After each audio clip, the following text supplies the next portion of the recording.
So what do you think makes a leader truly successful? Is it all about wealth, power, maybe military might? Well, today we're going to dive into this really ancient vision of the perfect ruler, and it's one that totally flips our idea of success on its head. We're talking about a shift from the sword to something, well, something way more profound. Okay, so let's start with this incredible image. It's probably one of the most famous visions of peace ever. You know the one, beating swords into plowshares, spears into pruning hooks. It's this picture of total disarmament, a world where we don't even learn how to fight anymore. And I mean, that's a beautiful thought, right? But it also begs a massive question. Yeah, exactly. How does all this idyllic peace actually happen? I mean, how does a world that's just jam-packed with conflict simply stop? It turns out this isn't just some passive daydream.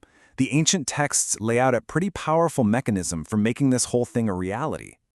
So to really get this, we've got to look at the dream itself, and, more importantly, the divine figure who's at the very center of it all. And here's the answer. The whole thing hinges on this powerful divine figure who's both a warrior and a teacher. And you've got to understand, this isn't just a random detail. This duality, this two-sided character, is absolutely critical to making this whole vision of peace actually work. All right, let's get into the warrior and the judge.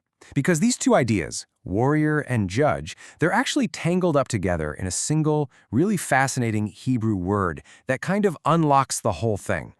So, it all comes down to this one Hebrew root, shan pe te, which you might pronounce something like shufut. Now, we usually translate this as to judge, but that's really only half the story. It's so much richer than that. See, in some places, like the Book of Judges, it's all about military action, about being a warrior. But then it has this other side, an equally important meaning. And this is where you can really see those two sides of Spartak in action. You've got the warrior, right? The one who brings about disarmament through military force. But then you have the judge-teacher, who builds a lasting peace by teaching divine law, the Torah, and settling disputes between nations. So you see, it's not just about stopping the fighting. It's about building a whole new system that's based on wisdom. Okay, so if that's the divine blueprint, who's supposed to actually do this on Earth? Well, the texts point to a very, very specific person. All this hope for justice gets placed squarely on the shoulders of a future king, someone from the family line of King David. Sometimes this figure is called the Davidite. The idea is that he's supposed to be the human embodiment of this perfect divine leadership.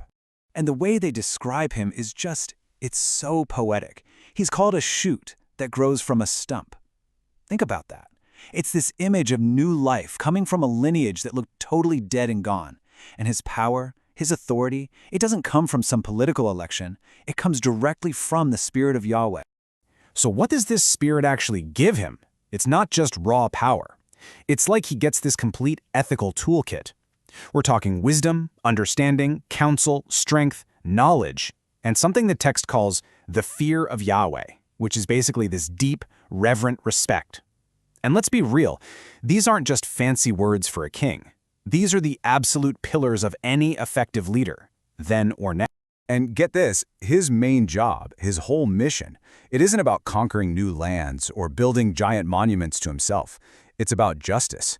But not just any justice, justice specifically for the most vulnerable people in society.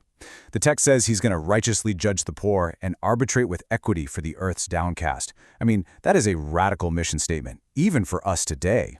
It's about focusing all that power on serving others, not yourself. And all of this brings us to a really fascinating idea, a complete redefinition of what it even means for a king to be successful. We're moving way beyond just power and conquest here. Okay, so you read these texts, and they keep saying this king is going to succeed. Now, back then, in the ancient world, success pretty much meant one thing. You won your battles. You were a military victor.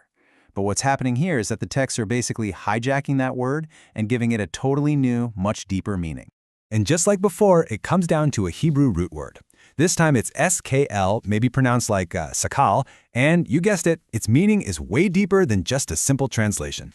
We've got to see how this word's definition actually changed over time. So check out this evolution. The traditional meaning you'd see in a book like 1 Samuel, that's all about military victory, success on the battlefield. Simple. But later on, in what's called the sapiential or wisdom texts, the meaning does a complete 180. Success now means having the insight, the wisdom, to live a life that lines up with God's ethical standards and divine law. So here's the big takeaway. Success gets completely redefined. A truly successful king isn't the guy with the biggest army or the most territory. No, he's the one who is the most just, the most wise, the one who is totally aligned with divine ethics. It's a game changer. True success is about moral character. And man, that is a timeless definition of leadership if I've ever heard one. Okay, this all leads us to our final and honestly most profound point. If success isn't about armies and power, what's the ultimate source of all this? What's the real greatness this just king is supposed to represent? So, where does this all leave us? I mean, if you strip away all the things we normally think of as success, military strength, worldly riches, what's left? What is actually worth boasting about? What's truly worth striving for?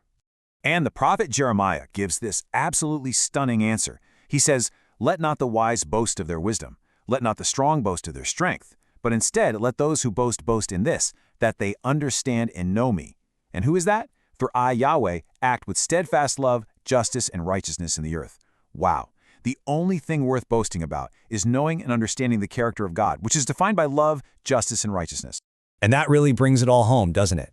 The ultimate wisdom, the pinnacle of what we can achieve, isn't about grabbing power for ourselves. It's about understanding and then imitating the divine character. That's where real justice and real success truly come from.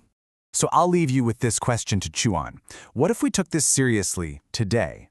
What would our world look like if our modern measures of success, for our leaders, for our companies, even for ourselves, weren't about power or profit, but were redefined by how well we reflect justice, love, and righteousness?